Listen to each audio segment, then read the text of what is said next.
Hello friends, good morning. Welcome to Safalta Mantra. दोस्तों, जैसा कि आप सभी को पता है, आपकी पूरी तैयारी के लिए ये स्पेशल क्लासेस चलानी जा रही हैं, जिसमें कि आपके सभी टॉपिक को एक एक करके कवर किया जा रहा है। इसके अंतर्गत आज की क्लास में आपको पर्यावरण अध्ययन यानी कि ईबीएस के इंपॉर्टेंट क्वेश्चंस को कराया जाएगा। आप लोग एक एक क्वेश्चन को देखिएगा, समझिएगा, अच्छे से तैयार करते रहिएगा। ऐसे ही क्वेश्चंस आपके एग्जाम में पूछे जाएंगे। आप लोगों को अच्छे से प्रत्येक क्वेश्चन को कवर करना है। कोई डाउट हो तो आप लोग कमेंट बॉक्स में कमेंट करके पूछते रहिएगा, और पुरानी जो क्लासेस आ चुकी हैं उनको भी ज़रूर अच्छे से तैयार करते रहिएगा। लिंक नीचे दिए गए हैं, अच्छे से तैयारी करते रहिए। चलिए बढ़ते हैं हम लोग पहले क्वेश्चन की ओर। तो पहला क्वेश्चन दिया गया है, निम्नलिखित में से किस राज्य की कोई समुद्री सीमा नहीं है। यानी कि इनमें से कौन सा ऐसा राज्य है जिसकी समुद्र में कोई भी सीमा स्थित नहीं है, किसी भी ओर से समुद्री सीमा नहीं है। गोवा, त्रिपुरा, उड़ीसा या फिर केरल। तो आपको पता होगा दोस्तों, गोवा में समुद्र है, उड़ीसा में भी जगन्नाथपुरी के आसपास समुद्र है, और केरल तो समुद्र के पास में ही है। तो यानी कि तीनों राज्य कैसे हैं, समुद्री सीमा वाले हैं। बचा आपका त्रिपुरा राज्य, नॉर्थ ईस्ट में आने वाला राज्य है। ये समुद्री सीमा वाला राज्य नहीं है। इसका आपका सेकंड नंबर ऑप्शन बिल्कुल सही हो जाएगा। तीसरा सबसे छोटा राज्य है त्रिपुरा, याद रखिएगा। अगला क्वेश्चन, किस प्रदेश की सीमा उत्तर प्रदेश से नहीं लगती। इनमें से कौन सा प्रदेश ऐसा है जिसकी सीमा उत्तर प्रदेश को टच नहीं करती है। छत्तीसगढ़, झारखंड, महाराष्ट्र या फिर Madhya Pradesh. Question number second, और इसका आपका कौन सा ऑप्शन सही हो जाएगा। तो सही आंसर बिल्कुल है महाराष्ट्र। दोस्तों, महाराष्ट्र जो है नीचे की ओर स्थित है, और इसकी कोई भी सीमा उत्तर प्रदेश से नहीं लगती है। आप लोगों को पता होगा, ये सभी क्वेश्चंस आपको कराए जा चुके हैं पहले भी। उत्तर प्रदेश से 8 राज्य ऐसे हैं जिनकी सीमा टच होती है, वो आपको आगे बताते रहेंगे अन्य क्लासेस में। अगला क्वेश्चन, वसंत काल में फसलों के लिए सर्वाधिक हानिकारक होता है। वसंत ऋतु जो होती है उसमें फसलों के लिए सबसे ज़्यादा हानिकारक क्या होता है। औस, पाला, तुषारपात या फिर अधिक तापमान। क्वेश्चन नंबर 3, और तुषारपात, देखिए वसंत काल जो होता है वो सर्दी का ऐसा टाइम होता है कि ना ज़्यादा सर्दी पड़ती है और मौसम थोड़ा अजीब रहता है, और इस मौसम में तुषार गिरता रहता है। जैसे कोहरा होता है उसी प्रकार के तुषार बरसता रहता है, जो कि फसलों के लिए बहुत ही नुकसानदायक होता है। सही ऑप्शन थर्ड नंबर ऑप्शन हो जाएगा। अगला फोर्थ नंबर क्वेश्चन, प्रकृति में सर्प पादप पर निर्भर कीटों को खाते हैं। यदि मोर सर्प को खाता है तो मोर क्या है। तो प्रकृति में सर्प क्या है, पादप कीटों को खाते हैं, यानी कि पादप कीट को खा रहे हैं। पादप कीट का मतलब है कि पौधे पर जो कीट बैठे हैं उनको खा रहे हैं। और सर्प को कौन खाता है, मोर खाता है। तो मोर किस प्रकार के अंतर्गत आएगा। हमने आपको कंज्यूमर और प्रोडक्ट दो चीज़ें बताई थी, उपभोक्ता बताए थे और उत्पादक बताए थे। उत्पादक में हमने आपको सिर्फ हरे पेड़ पौधे बताए थे, और इसके अंतर्गत क्या आएगा, प्राथमिक उपभोक्ता, प्राथमिक अपघटक, पादपों का अंतिम अपघटक या फिर खाद्य स्तूप का शीर्ष। तो दोस्तों आपको बता, अगला क्वेश्चन, ताजमहल को किसके प्रभाव से खतरा बना हुआ है। तो ताजमहल को किसके प्रभाव से खतरा बना हुआ, ताजमहल जो है संगमरमर का बना हुआ है। संगमरमर का कलर पीला पड़ रहा है, और किसकी वजह से, chlorine, bromine, sulphur dioxide, carbon dioxide. ये क्वेश्चन बहुत ही महत्वपूर्ण है, बहुत बार एग्जाम में पूछा गया है। तो क्वेश्चन नंबर 5, और इसका आपका सही ऑप्शन हो जाएगा third number option, sulphur dioxide, SO2 बिल्कुल सही आंसर हो जाएगा, याद रखिएगा। दोस्तों इसमें आपका सही आंसर हो जाएगा फोर्थ नंबर ऑप्शन, खाद्य स्तूप का शीर्ष कहलाएगा। हमने आपको बताया तृतीयक उपभोक्ता कहलाएगा, या फिर खाद्य स्तूप का जो शीर्ष होगा, अंतिम पॉइंट होगा, वो कहलाएगा सबसे ऊपरी भाग में मोर कहलाएगा। तो इसका आपका फोर्थ नंबर ऑप्शन बिल्कुल सही हो जाएगा। आगे बढ़ते हैं अगले क्वेश्चन पर। क्वेश्चन नंबर 6 क्या दिया गया है, DDT की सांद्रता का उच्चतर पोषण स्तरों में बढ़ता संग्रह कहलाता है। DDT की सांद्रता का उच्चतर पोषण स्तरों में बढ़ता संग्रह क्या कहलाएगा, आप लोग देखिए जल्दी से। तो इसका आपका सही आंसर हो जाएगा जैविक सांद्रता, जैविक मूल्यांक, जैविक विभव या फिर जैविक मान। क्वेश्चन नंबर 6 का सही ऑप्शन फर्स्ट नंबर है, जैविक सांद्रण कहलाएगा। DDT जो होता है कीटनाशक होता है, जो कि कीटों से बचाने के लिए प्रयोग में लाया जाता है, एक प्रकार का रसायन होता है। अगला 7 नंबर क्वेश्चन, लाइकेन निम्न में से किसका उदाहरण है। लाइकेन आपको बहुत बार बता चुके हैं दोस्तों, लाइकेन किसके अंतर्गत आएगा, सहपारिकता, सहोपारिकता, कारिकता या फिर सहभोजिता, परजीविता या फिर स्पर्धा। लाइकेन जो होता है दोस्तों, ये आपका किसके अंतर्गत आएगा, तो ये आपका पहला नंबर ऑप्शन पकारिता कहलाएगा। फर्स्ट नंबर ऑप्शन सही हो जाएगा। इसके अलावा लाइकेन जो होता है ये आपका वायु प्रदूषक सूचक होता है, वायु प्रदूषण का सूचक के नाम से भी जाना जाता है, याद रखिएगा। अगला क्वेश्चन, निम्नलिखित में से कौन सी धातु मानव में विषाक्तता उत्पन्न करती है, यानी कि किसी न किसी प्रकार से नुकसान पहुंचाती है? कौन सी धातु इनमें से ऐसी है? जस्ता, सीसा, लोहा या फिर मैग्नीशियम? तो दोस्तों आपने सुना होगा, पारा का नाम सुना होगा, सीसा का नाम सुना होगा। इनकी जब शरीर में मात्रा बिल्कुल जरा सी भी बढ़ जाती है, अधिक हो जाती, तो वो शरीर में विषाक्तता उत्पन्न कर देते हैं। तो इसका आपका सही ऑप्शन हो जाएगा दोस्तों बी नंबर ऑप्शन, सीसा के नाम से जाना जाता है। अगला क्वेश्चन, जब किसी नदी में मलयुक्त जल की भारी मात्रा प्रवाहित कर दी जाती है तो उसका बीओडी क्या हो जाएगा? यानी कि गंदा पानी, मलयुक्त पानी जब नदी में डाल देंगे, बीओडी होता है बायोकेमिकल ऑक्सीजन डिमांड, वायु ऑक्सीजन डिमांड, यानी कि ये एक प्रकार से नदी के जल के प्रदूषण को मापने की इकाई होती है। तो जब मलयुक्त पानी डाल देंगे तो बढ़ जाएगा, उतना ही रहेगा, थोड़ा कम हो जाएगा या फिर बहुत हो जाएगा? क्वेश्चन नंबर 9 और इसका सही ऑप्शन फर्स्ट नंबर हो जाएगा, बीओडी का मान बढ़ जाएगा। बीओडी के मान का बढ़ना का मतलब है कि उसमें प्रदूषण बढ़ रहा है, पानी में प्रदूषण की मात्रा बढ़ रही है, याद रखिएगा। आगे बढ़ते हैं हम लोग अगले क्वेश्चन पर। 10 नंबर क्वेश्चन है, घास के मैदान की खाद्य कड़ी में सर्वोच्च उपभोक्ता क्या होंगे, कौन से होते हैं? घास का मैदान है, खाद्य कड़ी है, इसमें आपका सर्वोच्च उपभोक्ता यानी कि जो शीर्ष पर होगा वो कैसा होगा? शाकाहारी, मांसाहारी, शाकाहारी व मांसाहारी या इनमें से कोई नहीं? तो क्वेश्चन नंबर 10, और आप लोग एक बात याद रखिए हमेशा कि जो भी सर्वोच्च उपभोक्ता होता है वो मांसाहारी की श्रेणी में ही आता है। सही आंसर आपका सेकंड नंबर ऑप्शन हो जाएगा, मांसाहारी, यानी कि सबसे पहले जो होता है वो आपका क्या होता है? उत्पादक होता है, फिर आपका शाकाहारी आता है प्रथम उपभोक्ता, द्वितीय शाकाहारी मांसाहारी दोनों होते हैं, तृतीय होते तो दोनों हैं लेकिन मोस्टली आपका मांसाहारी ही मिलेगा क्योंकि वो द्वितीयक उपभोक्ता को खा रहा है। द्वितीय उपभोक्ता प्राथमिक वाले को खा रहा है और द्वितीयक वाला जो होगा वो पूर्ण रूप से मांसाहारी को खाने वाला, यानी कि तृतीयक वाला द्वितीयक को खा रहा है तो तृतीयक मांसाहारी की श्रेणी में ही रखा जाएगा। क्वेश्चन नंबर 11, पोषण की दृष्टि से अपघटक होते हैं स्वपोषी, परपोषी, मृतोपजीवी या फिर विषम परपोषी? पोषण की दृष्टि से अपघटक जिनको कहते हैं, अपघटक यानी कि जो एंड में जो चीज़ें बचती हैं उनको समाप्त कर देते हैं, साफ कर देते हैं, ये मृतोपजीवी कहलाते हैं। यानी कि मरे हुए जीव जंतुओं की जो हड्डियां होती हैं, मांस के थोड़े बहुत जो खाल, यानी कि जो कुछ भी बचे हुए चीज़ें होती हैं जिनमें आपके वायरस वगैरह या अन्य चीज़ें होती हैं उन सबको साफ कर देने वाले अपघटक कहलाते हैं। इन्हीं को मृतोपजीवी कहते हैं। इनके अंतर्गत मुख्य रूप से गिद्ध वगैरह आ जाते हैं जो कि सड़े गले मांस को साफ कर देते हैं। अगला क्वेश्चन है, मानव द्वारा निर्मित सबसे छोटा पारिस्थितिकी तंत्र क्या होता है? मानव द्वारा निर्मित पूछा गया, प्राकृतिक नहीं पूछा गया है। सबसे छोटा पारिस्थितिकी तंत्र क्या होगा? इकोसिस्टम क्या होगा? उद्यान, एक्वेरियम, खेत या फिर तालाब? तो दोस्तों यहाँ बात छोटे की जाएगी, वहाँ हमेशा याद रखिए आपका सही आंसर क्या हो जाएगा? एक्वेरियम हो जाएगा। छोटा सा बॉक्स होता है, पानी भरा होता है, इसमें मछलियाँ रखी जाती हैं। तो ये एक प्रकार का आपका पूरा इकोसिस्टम तैयार किया जा रहा है, मानव निर्मित है और सबसे छोटा माना जाएगा। अगला क्वेश्चन, कान्हा राष्ट्रीय पार्क कहाँ स्थित है? राष्ट्रीय पार्क से कम 2 क्वेश्चन आपके 100% हर बार पूछे जाते हैं। अभी पिछले एग्जाम्स जो पिछले पेपर आपको कराए जाएंगे तब आप लोग देखिएगा कितने क्वेश्चन पूछे गए हैं। तो दोस्तों कान्हा राष्ट्रीय पार्क गुजरात, उत्तर प्रदेश, उत्तराखंड या मध्य प्रदेश? तो इसका आपका सही आंसर हो जाएगा दोस्तों fourth number option, Madhya Pradesh में स्थित है कान्हा नेशनल पार्क। अगला क्वेश्चन, वन्य जीव संरक्षण अधिनियम किस वर्ष की देन है? वन्य जीव संरक्षण अधिनियम किस वर्ष पारित हुआ था? 1962, 82, 72 या फिर 2008?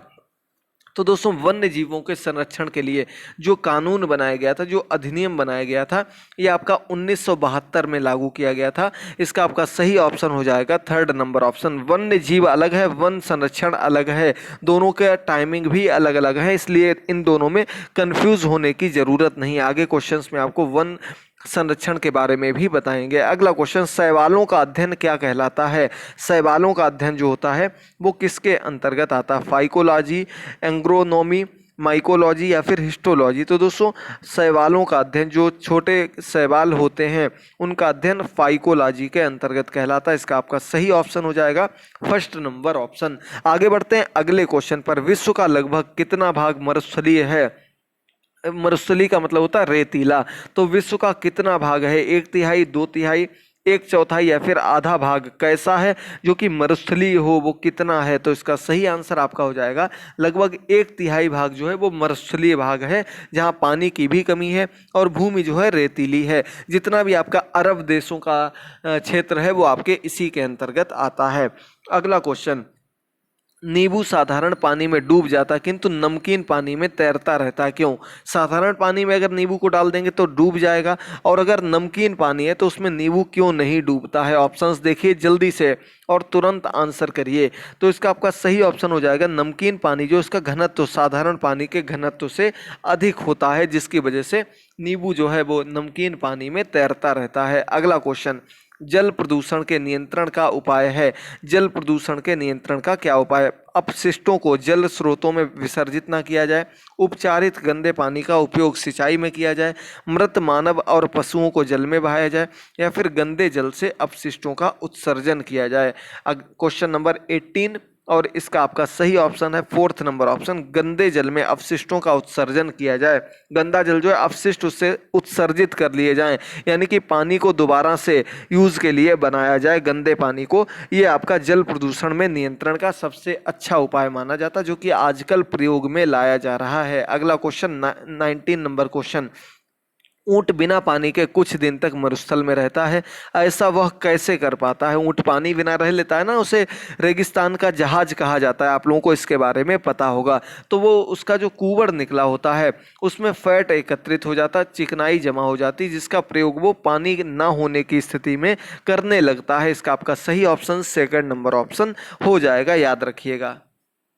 अगला 20 नंबर क्वेश्चन, दोस्तों सभी क्वेश्चंस को अच्छे से कवर करते रहिए, देखते रहिए और कमेंट बॉक्स में जरूर बताते रहिए पिछली क्लासेस की तरीके कि कैसी क्लासेस आपको लग रही हैं, क्या अन्य क्लासेस आप लोग चाहते हैं। अभी सिर्फ एक क्लास लेकर आ रहे हैं पढ़ाई से रिलेटेड, दूसरी में न्यूज़ वगैरह देते रहते हैं।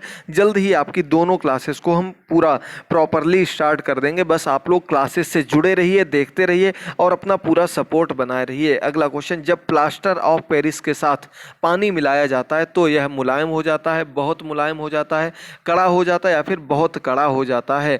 तो प्लास्टर ऑफ पेरिस के साथ पानी को मिलाने पर इसमें क्या प्रभाव पड़ जाता है? 20 नंबर क्वेश्चन, और ये बहुत कड़ा हो जाता है। आपने देखा होगा पीओपी को कहते हैं प्लास्टर ऑफ पेरिस, और इसमें जब पानी में मिला दिया जाता है तो ये बिल्कुल पत्थर जैसा कड़ा हो जाता है और ये दोबारा से यूजेबल भी नहीं रहता है पानी मिलाए जाने के बाद। अगला क्वेश्चन 21 नंबर क्वेश्चन, वातावरण के ऊपरी भाग में उपस्थित ओजोन की परत को किससे नुकसान हो रहा है? ओजोन की परत जो है वातावरण में स्थित है, इसे सबसे ज़्यादा नुकसान किससे हो रहा है? सल्फर डाइऑक्साइड, प्रकाश रासायनिक ऑक्सीकरण, क्लोरोफ्लोरोकार्बन या फिर स्मॉग? तो दोस्तों CFC गैस जो हमने आपको बताई थी, AC से निकलती है, रेफ्रिजरेटर से निकलती है।